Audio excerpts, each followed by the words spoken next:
Well, good morning, everybody, and welcome to Charlton Live. I hope you guys are well. My name is Louis Mendes. On this week's show, we'll be looking back at yesterday's enthralling 1-1 draw with Accrington Stanley, and also, of course, discussing the fact that Dean Holden has signed a extended contract. Now he's going to remain at the club until 2026 on paper. In reality, of course, he'll be gone by the end of the year, but that's where we are. So, on this week's show, joining me to have conversations on those subjects. First up, Mr. Nathan Miller, another point on the board. You couldn't be more right.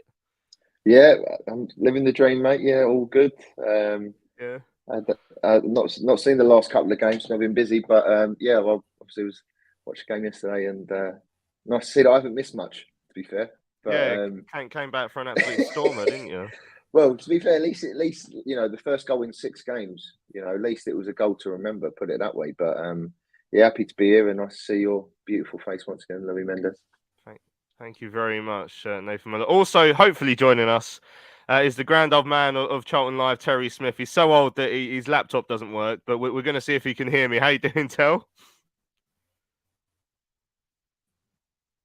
Yeah, that went pretty much how we were expecting. So I think Terry's dropped off.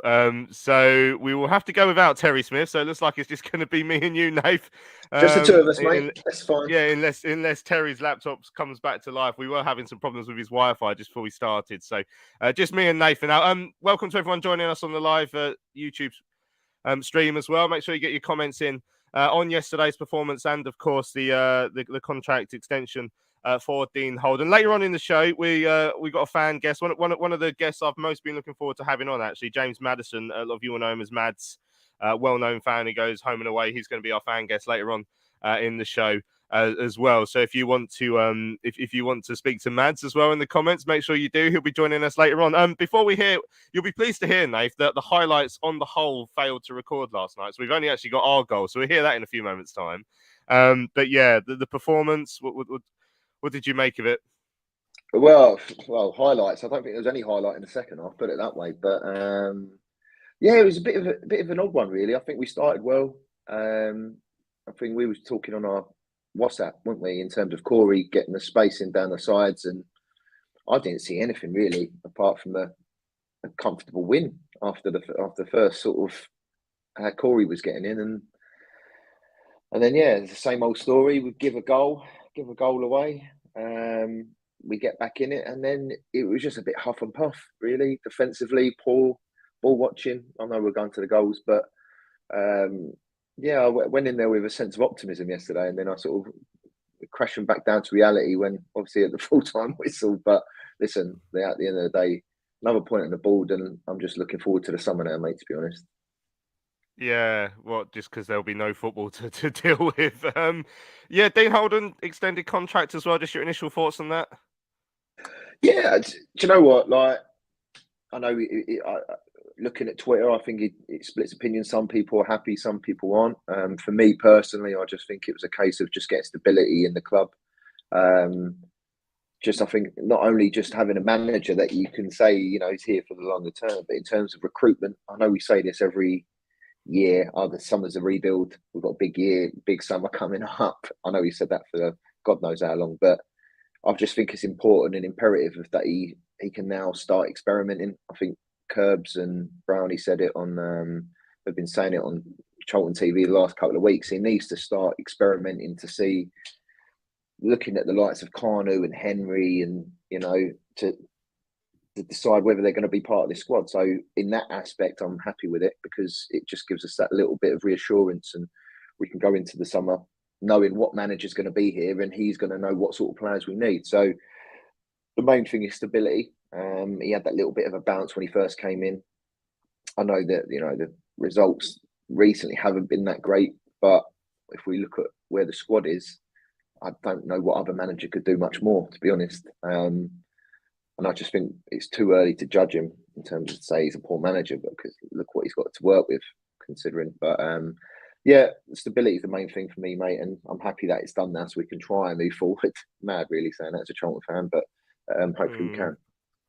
Yeah, well, the club have just released some notes as well. There was a meeting As Lewis sort of mentioned during Thursday's show, there was a meeting between the fan advisors and Peter Story. So I've been given the heads up, and that has been published now. So we maybe have a look at some of those notes later on in the show. But there is a reference to the ongoing takeover, and there is a reference from Peter Story that the new lot coming in won't be looking to buy the stadium, which is probably what we knew as well. So if you've got the club website open as well, everyone in the comments, maybe have a skip through those as well whilst we're doing the show. If there's anything you want to talk about on those, our very own Joe Puddyfoot's just said, let's get this season in the bin. Hopefully next season's mid-table stumble will be a more entertaining one, because that's the feeling at the moment, is whether we're actually going to do anything next year is still a big question mark, which I don't feel overly confident about at this moment in time. Well, let's have a quick listen back to the goal from yesterday. So our goal. So I mean, if you shut your eyes and don't concentrate too hard, you can imagine we won the game 1-0. But yeah, it was an absolute worldie from Sessegnon. So let's hear how Terry and Greg described it on Charlton TV. Charlton have the ball. Sessegnon cuts inside Wally. Sessegnon will go for goal. It's a hell of a strike! Oh, what a beauty! What an absolute beauty! What a way to grab your first Charlton goal. And I don't think the Charlton players can quite believe it. Sessegnon cutting inside onto his right foot and delivers an absolute perler over the goalkeeper, and Charlton are level. I don't think anybody can quite believe it. At least of all, maybe Stephen Sessegnon himself. You said it'd take something special. We needed a spark. My word, what a spark that is. Sessegnon cut inside, and you thought at first, no, go percentage. Pick out somebody on the flanks. No, he hits it right into that corner where the keeper can't get anywhere near it. What a strike that is. Savin with no chance, and Charlton are back in this game in spectacular style. Well, there we go. Again, if you only listen to that, it sounds brilliant, Nath. And to concentrate on what was very much a positive from yesterday, that was a great goal. Stephen Sessegnon's first of his career, came out of absolutely nothing, because having started well, once we fell behind, we weren't in that game at all, and we weren't really in the game in the second half until added time as well. So let's just spend a couple of minutes enjoying the one good thing that happened. Yeah, I mean, what way to do your first goal though? You know. I think I'm expecting every time he cuts in there, I think you're going to have a lot more players around him there going forward, if he's going to try and shoot in the future. But yeah, to be honest, when I saw it, I thought there's no way, because when he shaped up, I thought, oh, he's going back stick here. He's going to swing it back stick, and then when he's left his foot, I'm just looking at it thinking, just the audacity! How rude of him to try that. But no, listen, great goal, great finish. For me, better than Claire's, and I thought Claire's had some beating to do against Plymouth, but unbelievable. It's your first goal. Do you know what I mean? Imagine that, like not a tap in, just like if that was his only goal. Imagine he goes for his whole career and never scores again. You'd be happy with that, wouldn't you? Really? Yeah, well, to an extent, I guess. But yeah, you're right. It's the audacity to try that when you have never scored a goal. It's like, you remember Radistan Kishishev, at least when he finally got his 2 goals. I think like he never scored apart from like 2 consecutive home games. But they were both tap-ins. Like Sessegnon had absolutely no right to try it from there, but it was an amazing strike, and the keeper, as you said, was left grasping. He had absolutely no chance. But I mean, it lit up, what was an absolute dirge yesterday. One of the most depressing days I've ever had at the Valley, and that was, I mean, it started off with the announcement that Dean's got his longer contract, and I filmed.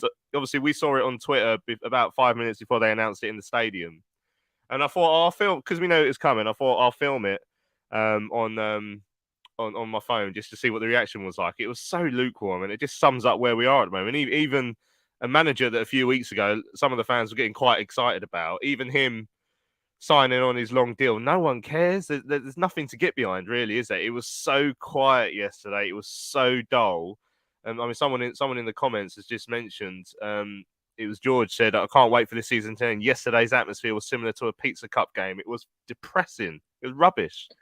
Yeah, I think that's the danger where we obviously throughout, a few weeks ago, we were still in this sort of meh sort of way, and it was like, oh, there's still chance of a playoff, and and then we tried keeping it alive, and then I think it's just a sudden realization we're not, in my opinion, not going down, and and obviously we're not going up.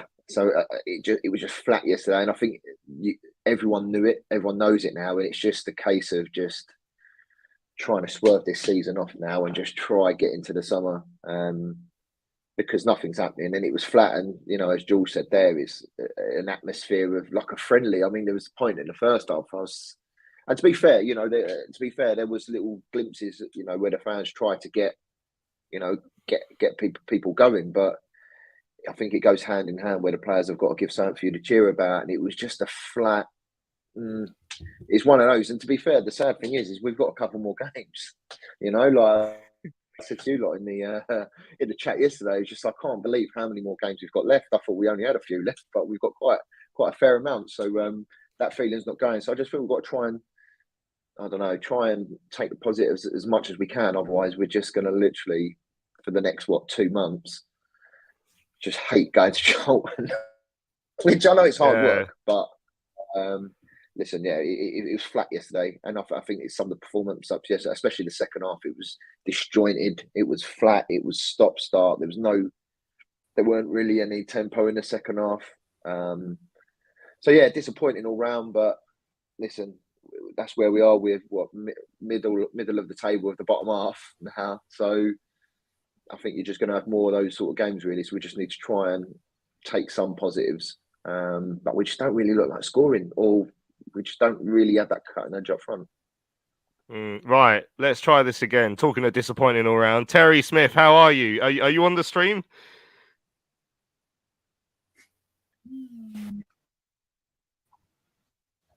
Well, hopefully you can hear me now. It's technology and me don't go hand in hand. No, I mean, the majority of technology wasn't around when you first started going to Charlton as well. We just heard the highlight of yesterday's game. We've just been talking about how absolutely rubbish it is to go down Charlton at the moment. I mean, Paul Davenport's put in the chat yesterday had a distinctly end of season feel to it, and there's still 2 months to go before the end of the season. And we are out of the title race now, actually. For anyone who hadn't noticed yesterday, we can now no longer catch Sheffield Wednesday. And we're in mid-March, which is quite depressing. But what would Sam was saying the only highlight of yesterday was the positive news about Dean Holden signing his contract. What did you feel about the game yesterday, the atmosphere, the football, if you can call it that?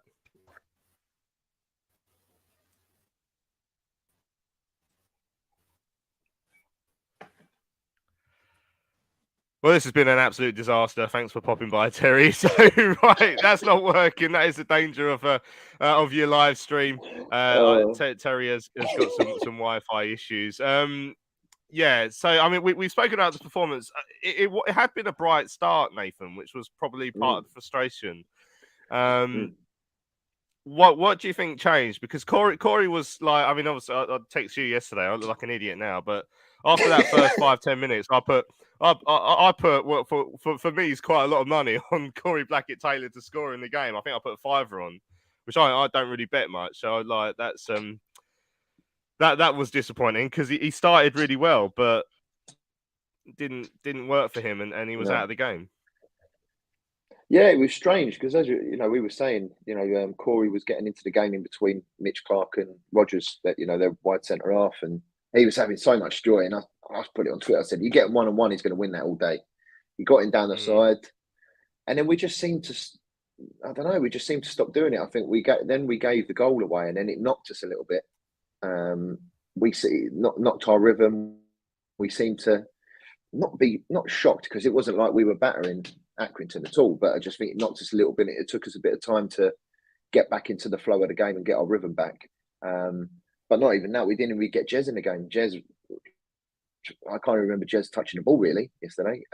We just stopped doing what we were doing. We stopped getting in 1v1, stopped the switching. We was getting the ball quickly over to Corey to have a 1-on-1, and he was winning it all day. He had that Rodgers and Mitch Clark on toast, but we didn't do it enough. And again, it's just that consistency where we're not doing it consistently. And there was a couple of points where Corey got through, and again that last bit of ingenuity, or that bit in the final third wasn't there in terms of the sort of a powder puff shot. Really, didn't really trouble to keep it that much. But we just stopped doing what we were doing, and we just stopped doing what we what was giving us joy in that first sort of 20, 30 minutes or whatever it was. But yeah, it was disappointing really. And as I think there was a couple of people saying on the comments, it was just at the end of season sort of lull, just going through the motions. And so yeah, it was a bit disappointing really, considering how well we started. Yeah, Freeman says, I trust Terry's stream as much as I trust our defence. And well, they've both let us down, haven't they? I mean, that goal yesterday, it was ironic, really, because the ball was dribbling out for a corner, and you see Sean Clare dart across and keep it in. And I remember saying to myself, oh, well done, Sean, kept it in. Then straight away, gives possession straight back to Accrington Stanley, and then a cross comes in. We're all at 6s and 7s. There's no one marking anyone. Free header at the far post for Sean Whalley. Why are we so bad defensively? Why is it that even when we try and do something good, we still do something bad? Like, we just can't keep clean sheets that often. We're Sean Clare, a player who's so hit and miss, it's unbearable that he's one of our better players. It just sums up where we are this season and last season as well. He's one of our better players and he's not that good. Yeah, it's frustrating because you said he does one good thing. And yeah, it was a hospital ball, don't get me wrong, from Sean, but I think in fairness, a little bit of blame has to go to Cess. I thought he was flat-footed in terms of receiving the pass, but I think the reason probably Cess was flat-footed is because you're expecting someone to clear your lines. You're that deep, you're getting pressed, and you just clear your lines, just get it out and then regroup. But we tried doing tippy-tappy in the wrong areas and we got punished for it. But I think it was a good cross, and that number 8 Lee, who I thought was man of the match yesterday, I thought he was really good. It caused us so many issues, nodded it back, and we had so many. Ness was okay, but I think Hector and Dobbo were ball watching, because it was standard ball watching Sunday league, just caught underneath the ball watching, not grabbing their man and just saying, this is my man here. And both of them had the freedom of the city to nod that back in. So it was a disappointing goal from our point of view, but it just seems like we're not, like, teams aren't really working hard to. It doesn't seem like they're having to work hard to score.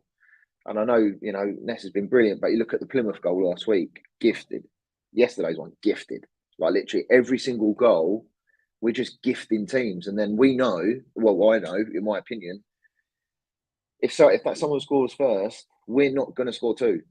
We're not going to score two. So then straight away, you're looking around and going, well, we're not winning this game. We might scrape a draw here.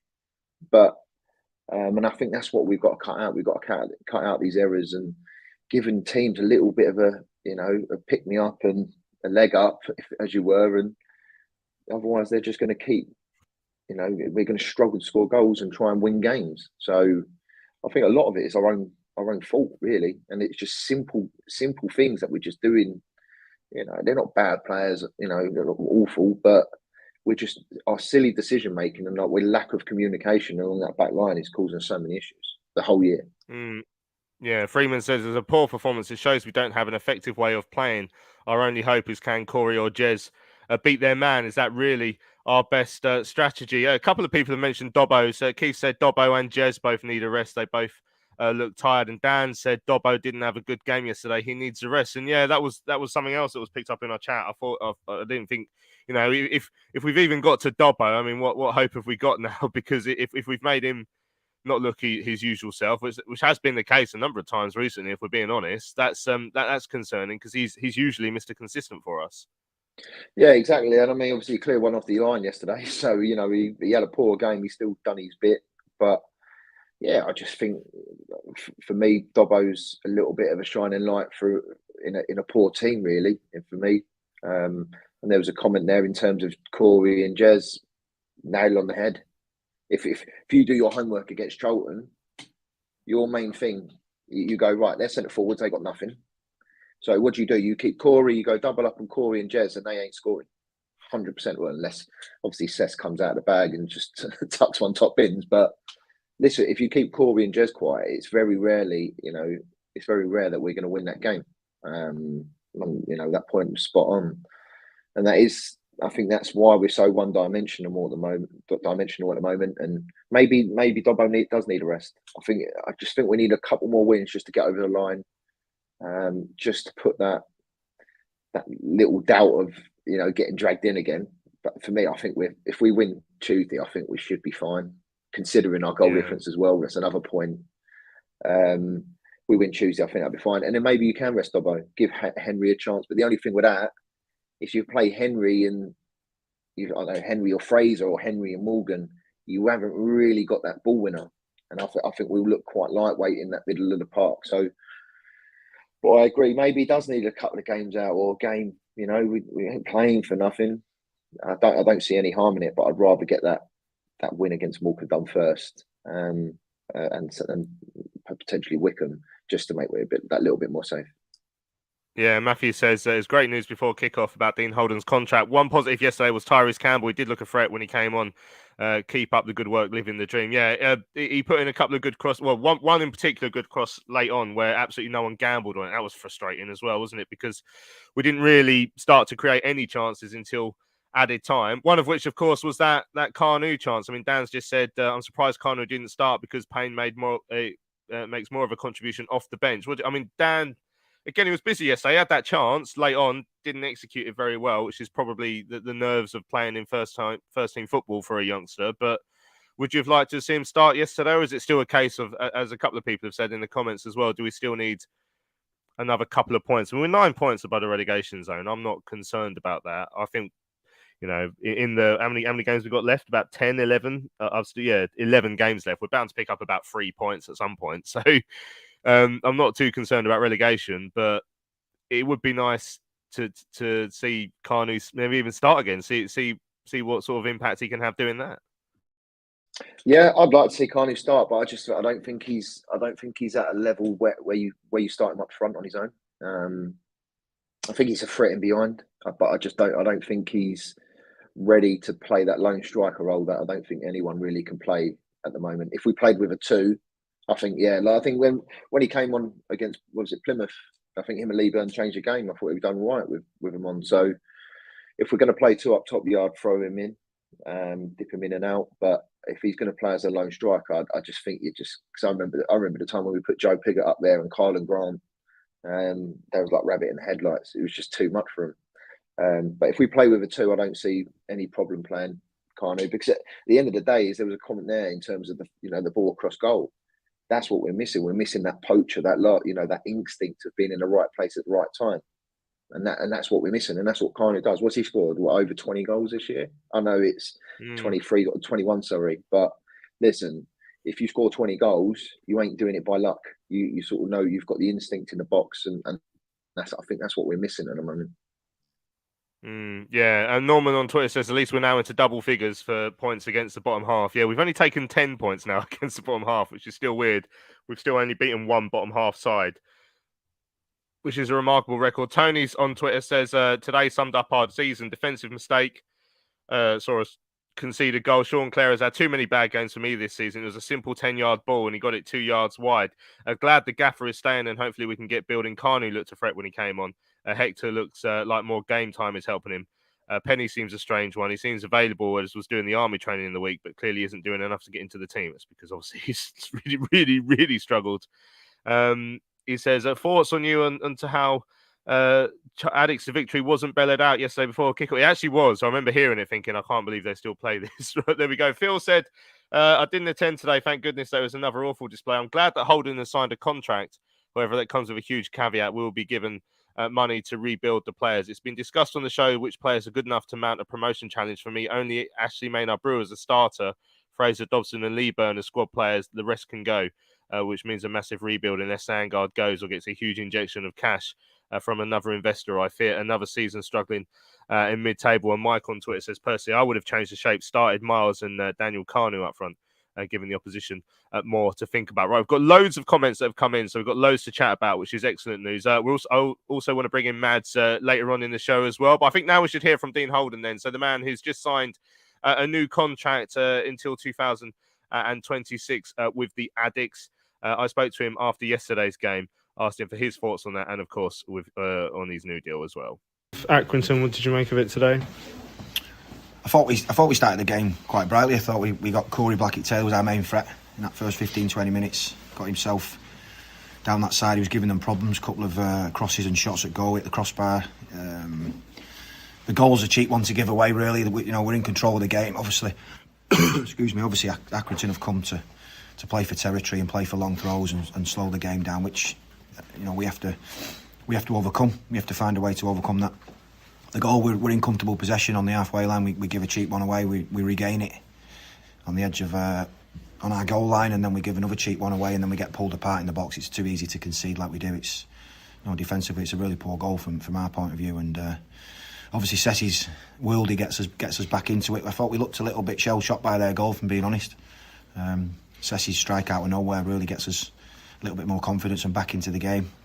And I think the second half, I found myself saying this a bit recently, certainly from the Fleetwood game and one or two others. It was very stop-start, weren't it? It was difficult to keep the ball rolling. There was a lot of throw-ins, a lot of injuries. It looks like we'll see how Jez is. Obviously, Nessie picked something up as well, and Corey looked like he was struggling with something. So, we'll see where we're at from that point of view. I think we threw Daniel on. We got him in behind just like we wanted him to for that one moment. Just couldn't quite execute that lob over the goalkeeper, and there was other bits towards the end. We rallied right towards the end and just couldn't quite. We need to find a way of getting on the end of things in the box a little bit better. I saw a really interesting stat this week that Charlton before today had only picked up 9 points against sides in the bottom half. Do you think they struggle when teams come to try and stop you playing?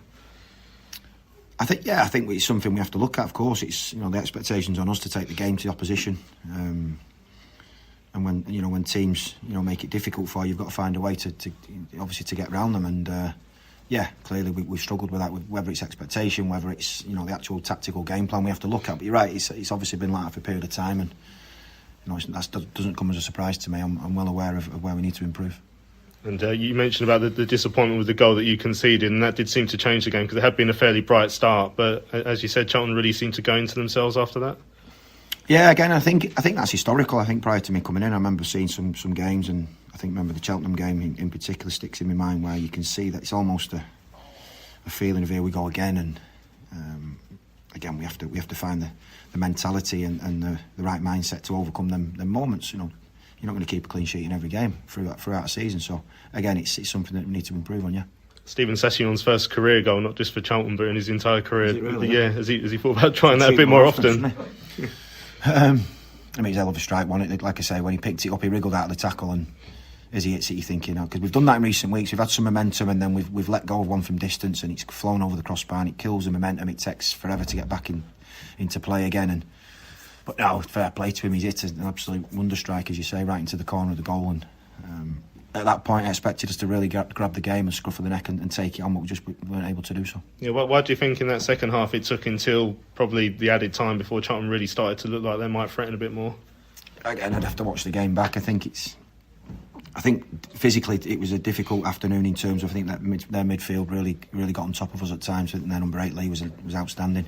Gave us some problems in terms of his positioning off the back of our midfielders, and yeah, it was difficult to sustain momentum, as you say, to create them waves of attack. It was a clearance up the pitch from them, and then we've got a defender and a throw in, and then you've got to pick it up again. And we needed to show a bit more quality in their half of the pitch. We spoke about the situation with our pitch at the moment due to the weather.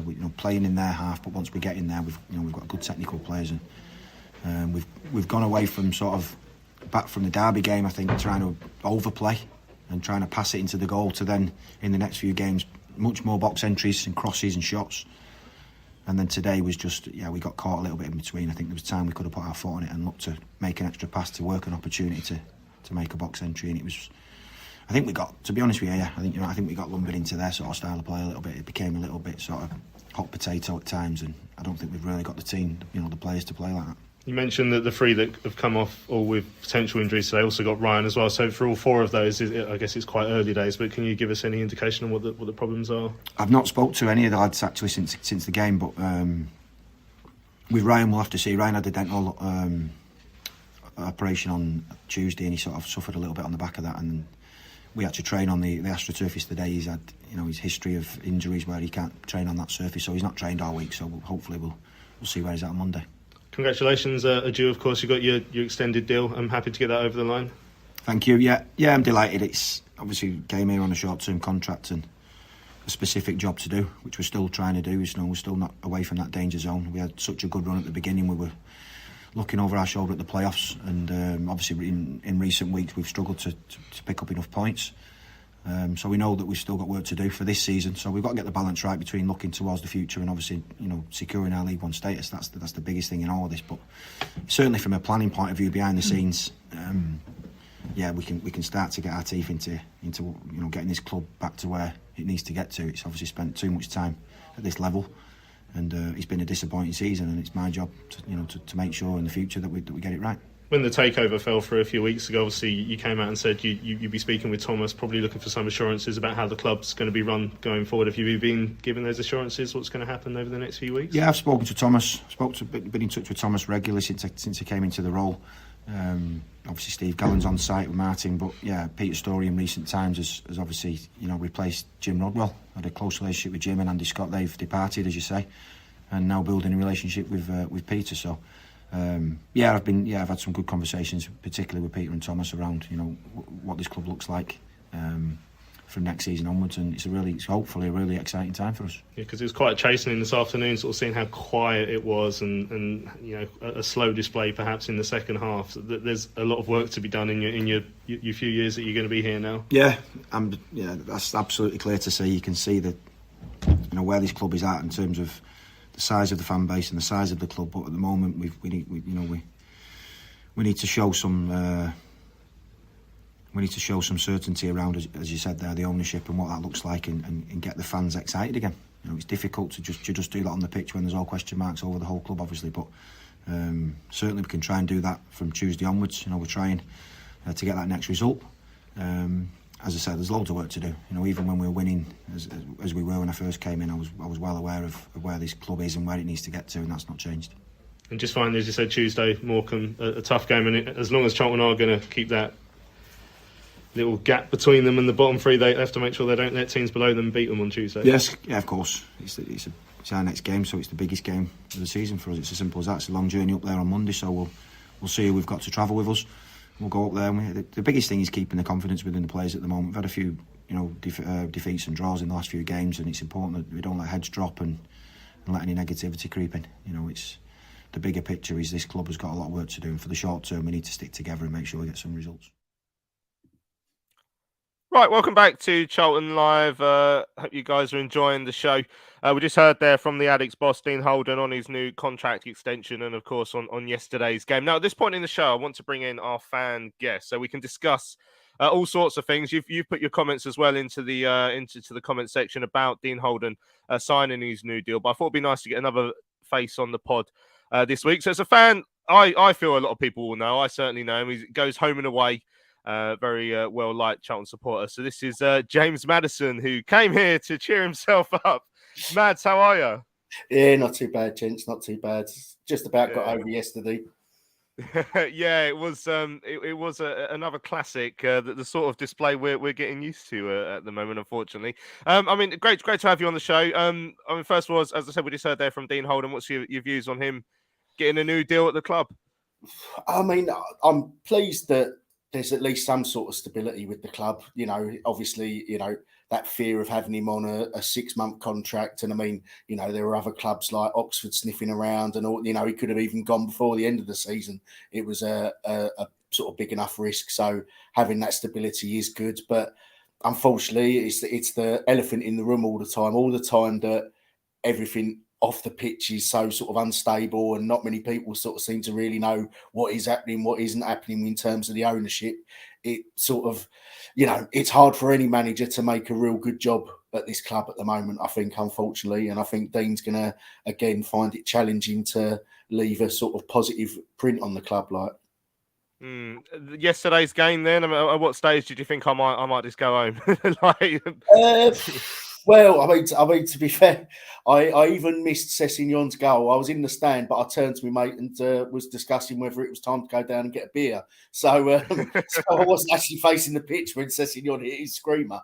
So I even missed the best bit. But yeah, no, it was a bit of a turgid affair, to be honest. We at least created a few more chances, perhaps second half, like Tyrese Campbell when he came on seemed to inject a little bit of energy, but just echoing what everyone else has been saying, really. It had that real sort of like end of the season, possibly nothing really to play for apart from ensuring that we don't get sucked into that bottom battle.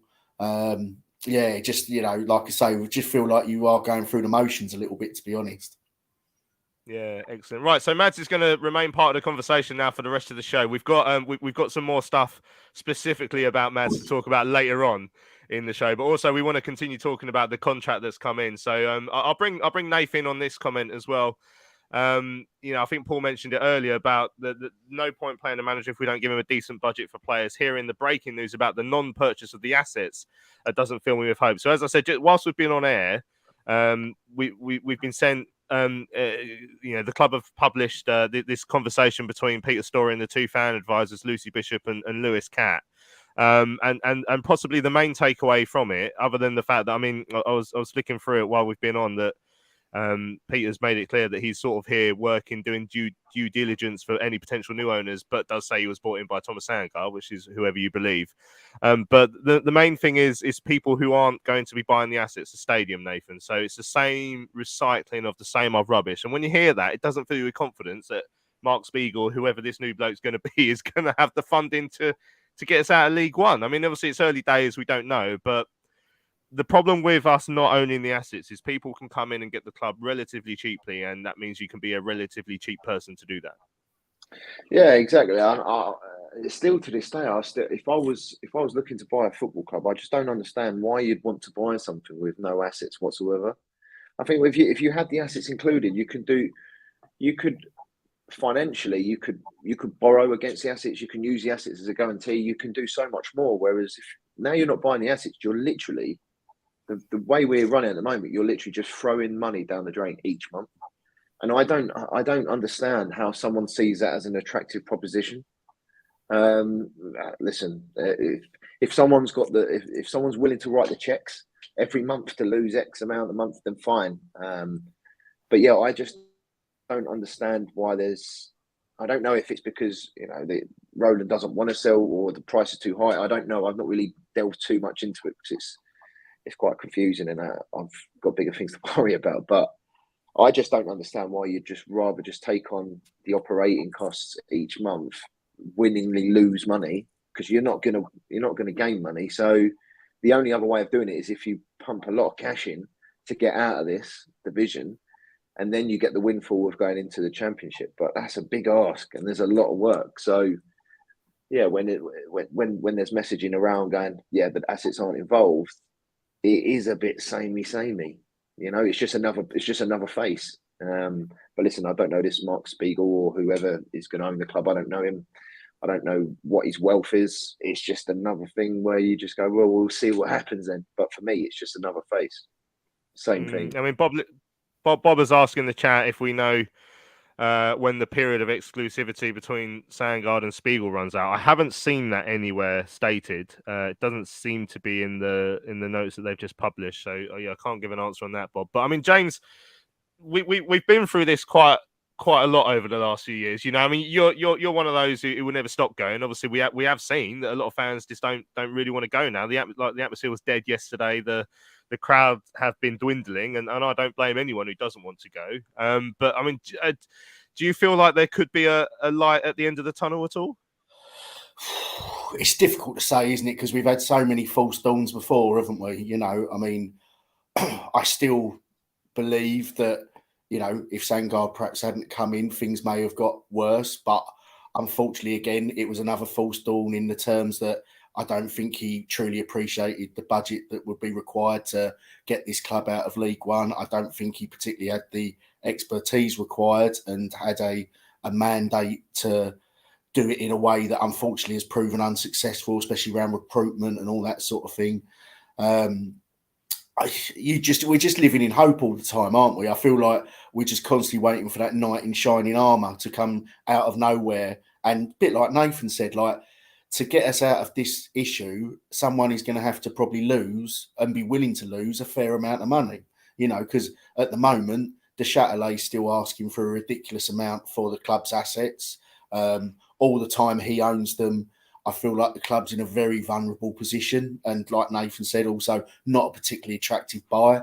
I mean, I was brought up as a kid being a Charlton fan, on the tails of, you know, the fantastic fan effort and getting back to the Valley and the political parties and, you know, all the great things that made this club so unique throughout the world, you know, and so special throughout, you know, what it had done in the past.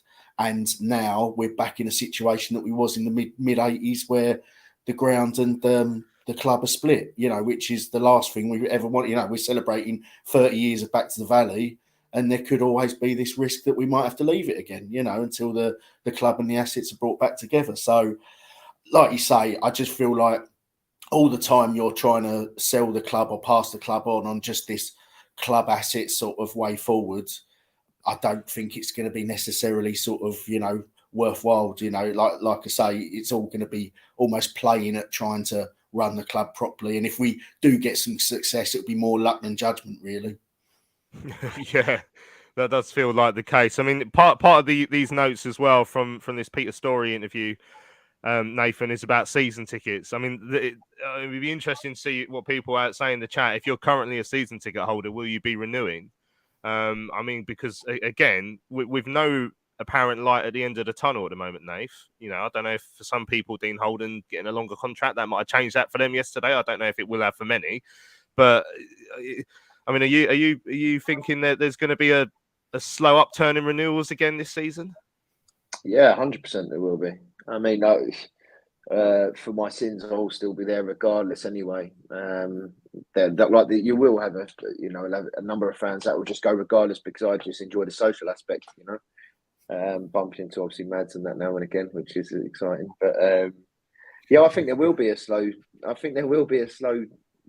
And you can't like an uptake, and I don't think you can blame people if you're trying to sell a ticket to come and watch Charlton for the year. What are you selling? Right, okay, we've got a manager until 26. Brilliant. Right, who's owning? Is he going to get any money? If it's going to have the same squad, then no one's going to want to watch that. But we all know that half of this squad isn't going to be here next year, whether that's because of loans or getting it out of contract. So we still don't know who's owning the club. And if it is Thomas who owns the club at the point in the summer, we know he's not really going to pull up any trees in terms of transfer kitty. So what are you trying to sell? You know, apart from, you know, Charlton is your club and you're an affiliation and that's you love going. Yeah, I get that. But if you're trying to sell people and go, right, so don't do anything else on a Saturday, come and watch this. We haven't really sold it, have we? Do you know what I mean? If you look at yesterday, you can't go, yeah, do you want to pay 300 quid to watch this? Yeah, like, you're not going to do it, are you? But I think there'll be a slow uptake. I still think we'll sell a few, but until I can only see it changing is if Thomas sells a club, and I know that's a lot of unknowns in terms of, well, we don't know who the new owner is or if he's going to invest the funds required, in my opinion, to get out of this league. But I think that might give a little bit of a spark, and maybe that's what the plan is. But if you put season tickets now, well, put it this way, you ain't gonna have everyone rushing to buy them. That's what I'm gonna say. Yeah, I mean, all hell let loose has asked if I'm going to be renewing. I mean, I will be there. Obviously, because I work there, I don't have to get a season ticket. But I mean, I'll put the same question to you then, Mads. I mean, on an individual basis, you know, it depends on the person themselves, and I would be surprised if you were to tell me you wouldn't be renewing, Mads. But there will be I'm sure there's plenty in your group who'd say, "Oh, you know what? I'm not sure I fancy it anymore."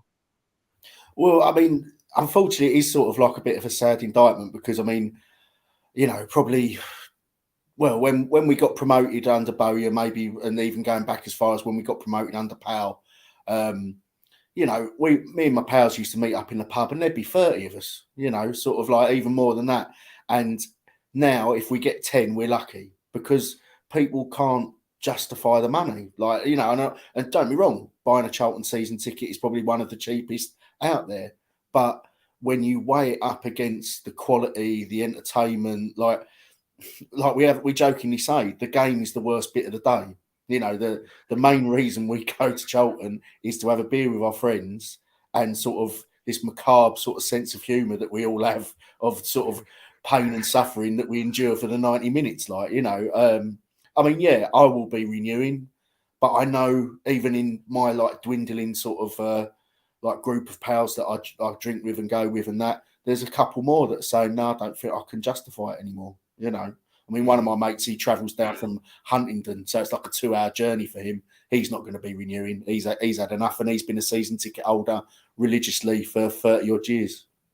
Yeah, it's crazy, isn't it? I mean, Jason in the comments says, I will most likely renew my season ticket after my first season with one, but it's not the automatic decision it would have been had we been playing for something all season. That's part of it. I mean, you pay your 300 quid or whatever it is, but at least, 25? If we're being honest, at least half of those games are for nothing, because by the time we've got to sort of the turn of the year and we know we're not going to be in the playoffs, it feels like we're wasting our time and money supporting something that's going nowhere, which is, again, not something I ever thought I'd be saying, but I've been ground down by it so much recently. Keith said, I've been going for 50 years, so it's too late for me. I will be renewing. It's my club regardless. And obviously there is still that core of fans who will do that. And thankfully, that's what the club will survive on over the next however long. Jason says, if I do renew, I'll need to make some mates in the section to make it more fun. Yeah, I mean, get yourself in the fans bar or down the Oak, Jason. There's always loads of people to chat to. Nathan's always about as well. If you want to have some entertainment. A couple of emails as well, just mainly on the game. Actually, Duncan said, I went to the game yesterday. When you think things couldn't get any worse, we scrape a draw against a team fighting relegation. If it wasn't for Cess, we would have played another game without scoring and lost. It was woeful. We're totally overrun in midfield. I don't think Dobson and Kilkenny can play together. Dobson was poor, apart from the goal line clearance. It sums up how frustrating Clare is. He did so well to get the ball and stop it going out from a corner, and then proceeded to give the ball away, leaving us outnumbered at the back post. That's the only positive today. Session, we didn't lose. Holden's contract. Carlisle got a late winner. Yeah, Duncan's very much hoping that we can get promoted at Carlisle next season. We just require them to come up and then us to not be an absolute shambles of a football club, of course. Chris said, another poor performance in a poor season. It's so depressing. His missus left at half-time to go shopping in Asda. In the first 20 minutes when we started well, I had the feeling that if we didn't score, we'd be in trouble, as we don't seem to be able to keep it up for any amount of time. Good to see Campbell and Carnu come on. I would like to see those two and Henry given a chance to show what they can do. An important summer ahead. All depends on getting the owner who can bring stability and investment. We haven't had too many of those recently. And Carl said it's another point on the board. In all honesty, though, what are we doing? We look devoid of any attacking intent or a game plan for sustained periods right now. I'll come back to that what we used to work on a lot last year. Identity. We didn't have one. How are we trying to beat teams? Accrington had a clear approach with long throws, balls into the box. What are we trying to do? With that formation, I think it's used the wide men, but it's not working. Corey had a good 15 minutes. Jez didn't get into the game at all and didn't look interested. We gifted another goal. We looked clueless. It hadn't been for Cess, we would not have got on the score sheet again. How can we only be having 3 shots on target against a team that's so low in the league? I'm glad Holden's been given a contract, but he needs an experienced number 2 to bounce tactical ideas off. We should be giving Carnu and Campbell more minutes from now. Even players that we can normally rely on are dropping away in performance levels. Dobbo had one of his worst games, constantly giving the ball away. I can't wait for the season to end. And that's from Carl. HTTR said, I'll grab a season ticket, but I would like to see what the team will look like first. General said unlikely on the season ticket, but question whether to renew in the lounge depends on the owner and the investment in the squad. Yeah, I've never actually done the lounges. It's not really something I'd ever had any interest in. I used to go down to Rose of Denmark. That used to be where I'd be. But yeah, again, it must feel like you're spending all that money to pay for a premium product, which is a lounge, and then the product you're being served on the pitch is rubbish. You must think, why am I doing this? Right. Another time someone might have thought, why am I doing this? And now, so one of the reasons I wanted to bring on Mads is because he experiences football, as a fan every week. And also he got to experience something really quite specific at Charlton recently, which I'm going to share on the screen in a few moments' time. So Mads, talk us through your appearance on the Crossbar Challenge a couple of weeks ago. Let's have a look at it now. Here we go. It's not very far. Maddox. Oh God! Well, yeah, I'm standing in front of the evidence. It's never looked so big.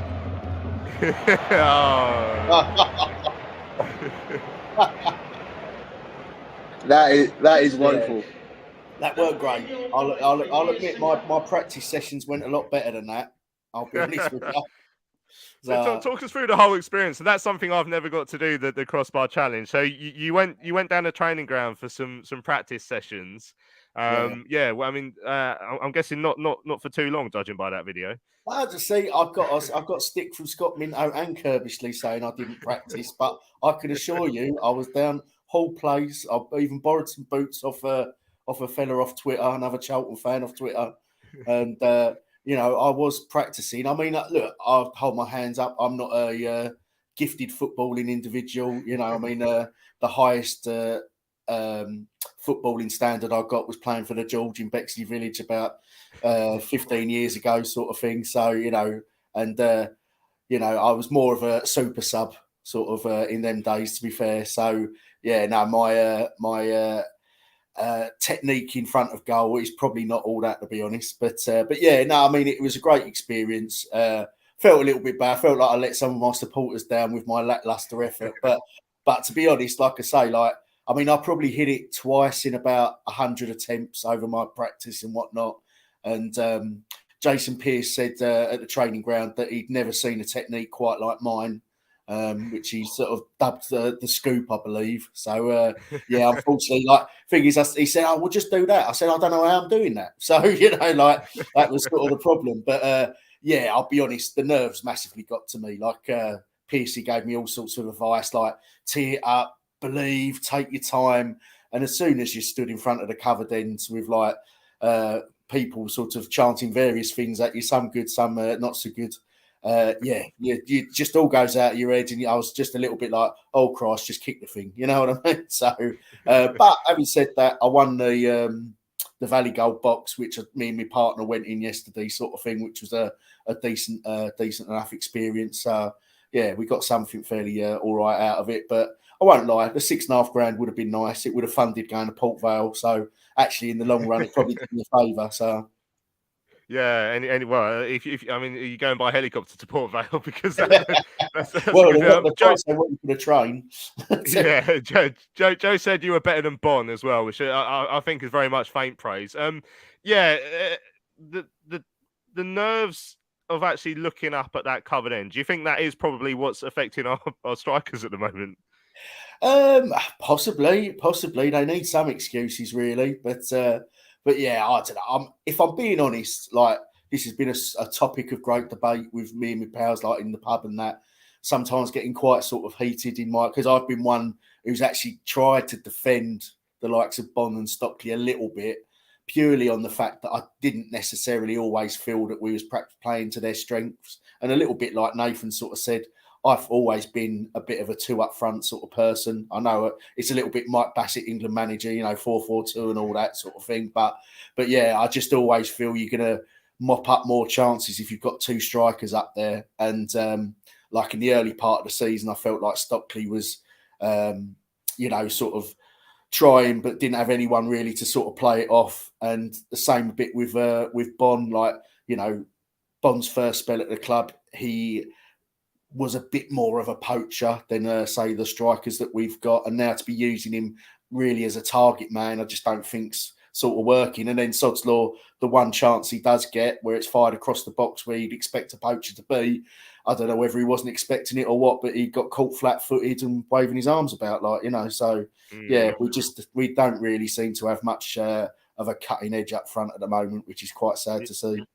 Yeah, it's hugely frustrating. And that goal from Cess was our first one in just under 8 hours of football, 7 hours and 56 minutes. And like I say, it's not a goal. It's not the type of goal you expect to score every week. So scoring that goal and then not really threatening much after that, Nave, doesn't suggest we're actually going to start to score a lot of goals in the next few weeks. Bob said, if I didn't work for the press, would I pay for a season? I would, because I would be there every week. But, you know, I imagine, like a lot of people, I'd find it harder and harder to do that because of where we are and what it's going. You mentioned about the group of mates you've been going with, Mads. You know, part of this little fan section I wanted to do was to learn more about individual fans as well, and how they first started coming down, the sort of people you go to games with. Obviously, I love bumping into you and your lot on away days because it's quite a lively crew, to be fair. So tell us a bit about the people you go with and how you sort of met them as well, because these friendships sort of it feels like they build up organically over the years. The longer you go, the more people you know that you can go with.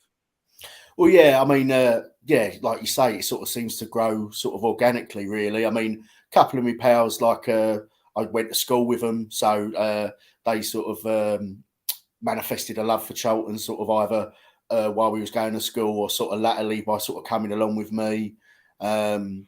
I mean, the majority of my pals have been really ones that you sort of pick up over the years and you sort of bump into each other. I mean, the first time I met my friend Andy King, it was me and him. We were in a bar in Utrecht watching Charlton in pre-season in, I think, like 2006, something like that, under Dowie. And, you just hit it off. Like it's a good icebreaker because you've always got something to talk about, usually moaning about with Charlton.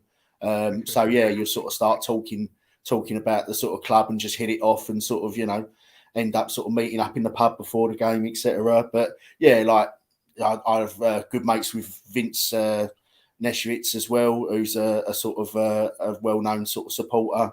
I've also got my mates sort of like Lee Pope, John Fairclough, people like that, who are all names that I dare say some of you guys have sort of heard before. Jewish John, obviously, another face around sort of around Charlton circles and whatnot. So yeah, and like I say, you just sort of organically meet at, say, like away games, or sometimes like as well, you'll need to get to an away game and you're struggling with trains or whatnot, and people will offer you a lift and that. So yeah, we're quite a good bunch on the whole, and we'll always try and sort of help each other out, which I think is why you do build up these sort of pretty solid relationships, and as well, like also just people you get to know just sitting around you on the day at the Valley sort of thing, you become mates with sort of everyone behind you and in front of you because you're all suffering at the same rate watching the matches and that. So yeah, like I say, you've bond through the macabre hardships of watching Charlton.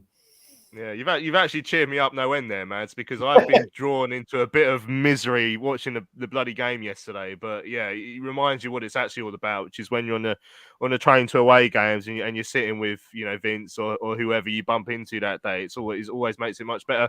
We should look ahead briefly. We've only got 4 minutes left. Actually, it's flown by since Mads come on. But to Morecambe on Tuesday, Nath, another point on the board would be good. If we lose, then maybe it will be panic stations. Like I said, we're 9 points above the relegation zone. It would probably take a couple of defeats, tomorrow, Tuesday in Cambridge, for me to be really nervous. But I am more nervous about what the performance is going to look like, because we've had a few players dropping out, potential injuries, as we heard from Dean there. So was it Jez? Ness came off. Was it Corey, one of them as well? So if we lose those three of our better players, we could be in a bit of trouble on Tuesday. Yeah, potentially. I can see Tuesday's game being really dull. Very direct. Very, listen, I know I'm trying to put a positive spin on it. I'm supposed to, but I can just see it being one of those games. Like, it's probably going to be raining. It's up north in the middle of nowhere. Like, I don't know. Maybe if they get Tyson Fury playing, it might spice it up a bit. But I just think, it's going to be one of those games. But we just need to win. Just get that win over. Whether it comes off, well, Jason Pearce don't play anymore. But if it come off his backside, then I'll take that. But I can't see it being a great game, especially if we've got those players out. And who knows, if Corey's not fit, maybe it forces his hand a little bit to play two up top. Who knows? But I just think we should have a go now. I just think we need to try and take the handbrake off and really have a go. I think we've nothing to lose. I just think they're down there for a reason. They're not any well beaters, but we know if we give goals away like we have done in recent weeks, then it's going to be a struggle. But I just think go there positive, go and attack the game, and hopefully we can come away with something. Yeah, how do you feel going into this one, Mads? Like we traditionally haven't been great on the road this season, although obviously a bit better under Dean. Our record against sides in the bottom half for some reason is absolutely dire. Like we've only taken 10 points out of our 42 or whatever we're on now. So, yeah, how do you see this one going? I think it is going to be another tricky away day, to be honest. I mean, I could see us hopefully coming away with at least a point, you'd like to think. But I mean, I suppose the league position doesn't lie. I mean, you'd like to be sat there thinking, oh, well, we'll get 3 points away from them. We're better than Morecambe. But the sad truth is, the way things are going at the moment, they'll probably put in a disciplined performance, quite physical. They're the sort of performances we really seem to struggle against, sort of hence why our record with the lower sides in the division is so patchy. Like I say, at the moment, I'll be happy with a point. I've not got the courage to be going up there on a dark Tuesday, wet, windy night, to be fair. So I'll be watching on Charlton TV. But But yeah, like I say, I think I'll be happy with a point at the moment, which is a sad indictment on how things are probably at the moment, really. Yeah, and well, just to make everyone feel a little bit better. So Morecambe haven't won in their last 4 games anywhere, but they've only lost 1 of their last, that looks like 11, possibly 12 games at home. So it's no easy place to go, which makes it even more difficult, especially when you're not a very good team like we are. Right, we've run out of time on Charlton Live. Nathan, always a pleasure to see you. Thanks for coming on. Cheers, boys. Yeah, I'll say thanks to Terry for his fleeting appearance earlier. Ray tweeted earlier saying we should pay him off with some AOL dial-up internet, which did make me laugh. And massive thanks to Mads. Always a pleasure to see you, and really enjoyed having you on Charlton Live this morning. Cheers, gents. Always a pleasure. Always more than happy to come on and try and not be so depressing of it. Yeah, it's easier said than done, isn't it? About Charlton, unfortunately, these days. Right, I'm Louis Meadows. Thanks for listening. Don't forget, we'll be back on Thursday to look back at the Morecambe game and ahead to whoever it is next Saturday, Cambridge, I think it is. So we'll see you again on Thursday. Look forward to seeing you then. But thanks for listening today. We shall see you later.